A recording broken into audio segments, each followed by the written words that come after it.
আসসালামু আলাইকুম everyone, welcome back to my channel.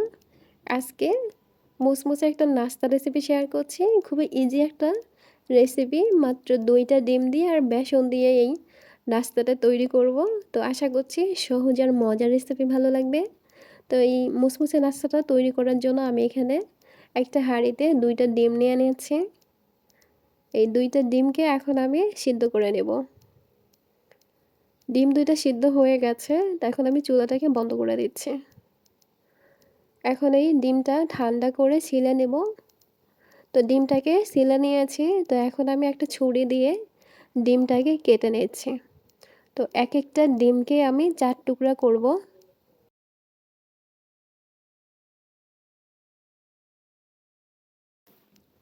ডিম 2টা কাটা হয়ে গেছে, তো এখন একটা সাইডে রেখে দিচ্ছি। তো এখন এদিকে একটা বাটিতে আমি 1 কাপ পরিমাণে বেসন নিচ্ছি। এখন এই বেসনের মধ্যে দিয়ে দিচ্ছি লবণ, পরিমাণ মতো লবণ দিলাম। আর দিচ্ছি ধনিয়া গুঁড়া 1/2 চা চামচ পরিমাণে। দিচ্ছি লাল মরিচের গুঁড়া 1 চা চামচ পরিমাণ, একটু ঝাল টাইপের হবে।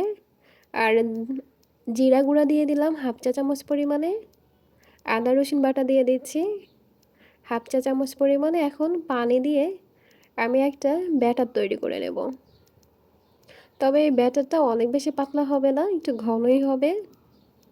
তো খুব ভালোভাবে মিশিয়ে নিচ্ছি। এই বেসনটাকে কিন্তু খুব ভালোভাবে মিশিয়ে নিতে হবে, যেন কোথাও কোনো দলা পেকে না থাকে। তো একটু সময় নিয়ে ভালোভাবে মিশিয়ে নিচ্ছি। তো আমার এই সহজ সহজ রেসিপিগুলো যাদের কাছে ভালো লাগে, লাইক কমেন্ট শেয়ার করে পাশেই থাকবেন। এই তো দেখতে পাচ্ছেন যে ঘনত্বটা ঠিক কীরকম হয়েছে। এটা হয়ে গেছে, তো এখন আমি একটা ডিমের ফালি নিচ্ছি। এখন এভাবে কোট করে নিচ্ছি, তবে একটু মোটা করে নিচ্ছি। যতটা একটু মোটা করে নেবেন তত একটু বড় সাইজ হবে। তো এইভাবেই আমি ডিমের মধ্যে মাখিয়ে নিচ্ছি। এখন আমি চুলার মধ্যে ভেজে নেব। তো আগে থেকেই আমি একটা প্যানের মধ্যে তেল গরম করে নিয়েছি। তো এখন এই ডোবা তেলে আমি ভেজে নিচ্ছি। তো এইভাবেই সবগুলোকে আমি দিয়ে দিচ্ছি। তবে চুলাটাকে কিন্তু হাই ফ্লেমে দেওয়া যাবে না, তাহলে কিন্তু ভিতরটা কাঁচা থাকবে। তো মিডিয়াম লো আঁচে রেখে এটাকে ভেজে নিতে হবে। যেহেতু বেসন মানে মোটা করে দেওয়া আছে, তো একটু সিদ্ধ হতে টাইম লাগে। তো এইভাবেই আমি ভেজে নিচ্ছি, একটু ব্রাউন কালার করে সবগুলো ভেজে নিচ্ছি।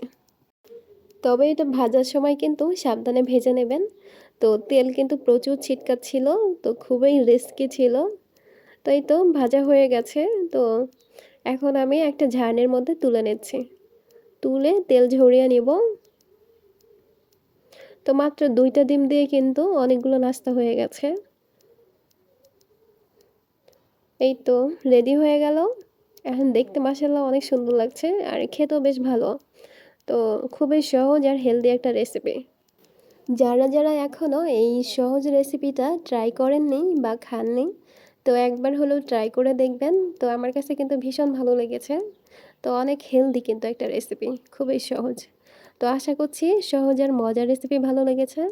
তো রেসিপি ভালো লাগলে কি করতে হবে? লাইক কমেন্ট শেয়ার করে পাশেই থাকতে হবে।